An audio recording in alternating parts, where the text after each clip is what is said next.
Bell rolls is the reporter thrown into the secretive world of the Forex Super Model, where nothing is as it seems. Beware the techno monk, and steer clear of Professor Code and his two assistants. Give the senior trader a wide berth, and don't expect any sense from the risk manager.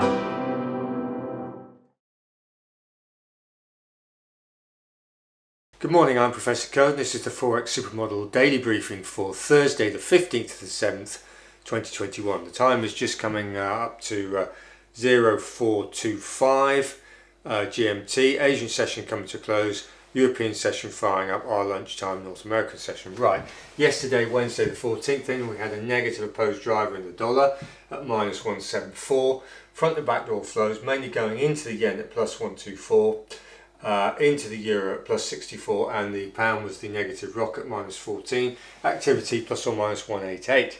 Intra-week then becoming more relevant. This is from Monday the 12th, open to about 15 minutes ago.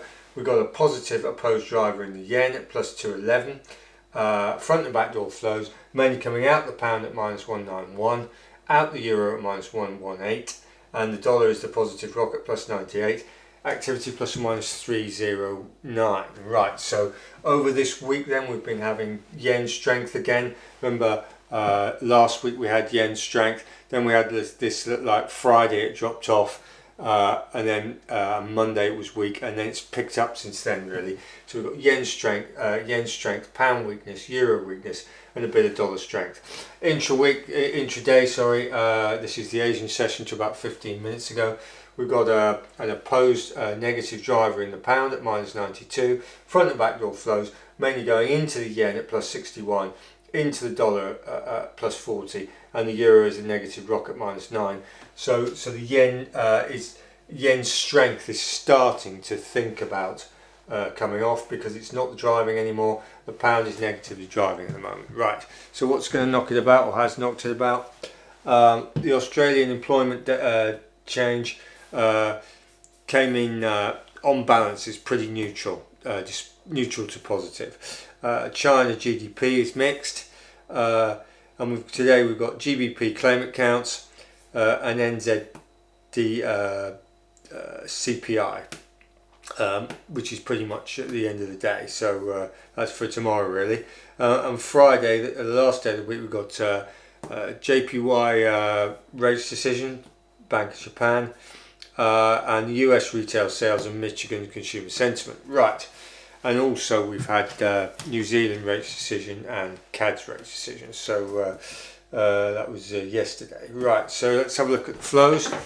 Our trades are about 460, 400 to 500 points in profit. Pretty poor really, considering we were 6,500 points up, probably best part of 2.5 months ago now. So not really great, but we're still we've got some long-term positions which are embedded quite nicely. So what have we got? We've got the euro. It's strong except against the dollar, the yen and the Swiss. The yen is strong across the board. The pound is weak except against the CAD, the AUD and the NZD, commodity currencies. The Swiss is strong except against the yen and the dollar. The CAD is weak except against the AUD and the NZD. The AUD is weak except against the NZD.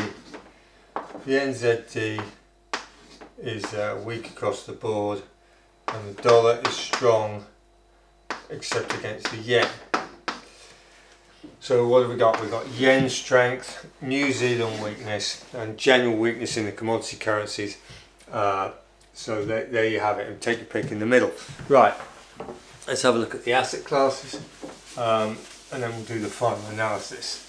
Right, so get rid of that.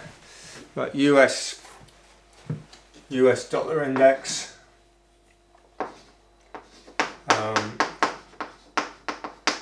What's that up to? Well, it's basically got this sort of look to it.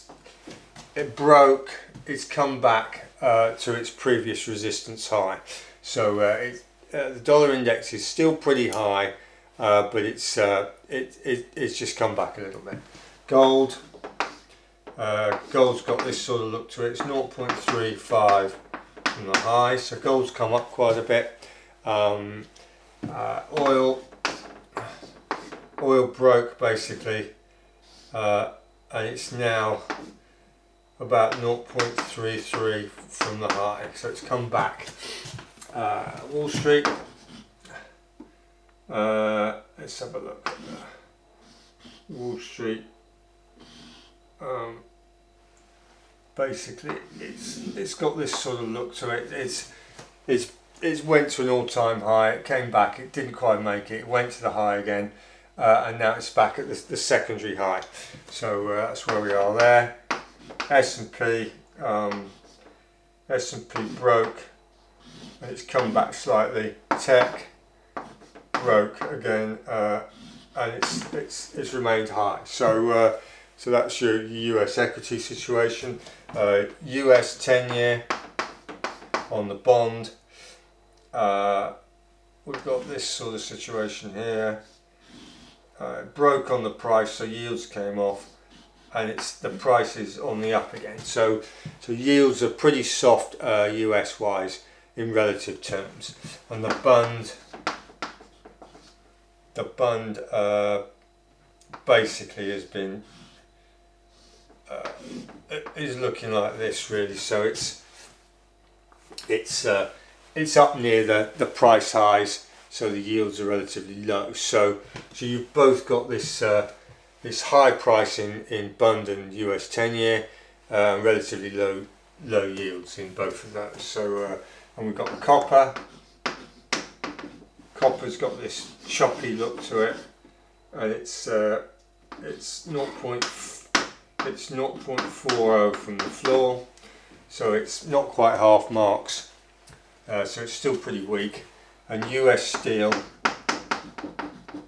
has got this sort of look to it. It's 0.30 on the floor, so that's still soft as well.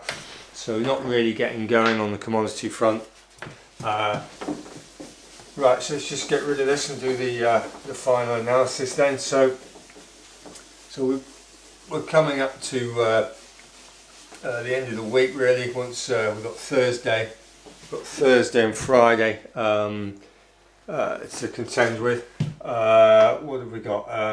So we're short USD dollar against the euro, the pound and the AUD. We're short NZD against the euro, the pound, the CAD and the AUD. Now the NZD has been talked up, and they've talked about all this positive divergence between central bank views and all the rest of it versus the AUD. The AUD has been pumping away with very positive data, and you've now got this employment report which is very positive and mixed in some respects, but it's still punching away. The discrepancy between the NZD and the AUD is blurring now, and people are going to have a tough time justifying ignoring the AUD in total in favour of the NZD, but that's what we've had recently. So the dollar's starting to look very toppy. Gold is sort of defying it in a way by sort of gradually grinding up, defying the strong dollar. Oil is starting to look sort of like it wants to sit around the mid-low 70s sort of mark, and that's obviously has a bearing on other things as well. So So really, where are we? Well, we've got this. We've got the New Zealand CPI, which is going to be significant later today, so early tomorrow morning or whenever, depending where you are. Now, so New Zealand as a complex is pretty cooked. So we've been banging on about this for ages. The AUD NZD has been very static, and we're just looking for the go button on the longs, and then everything else should fall into place. So that's where we are. Hope that was useful. Thank you for watching. See you again tomorrow for the daily briefing. Thank you.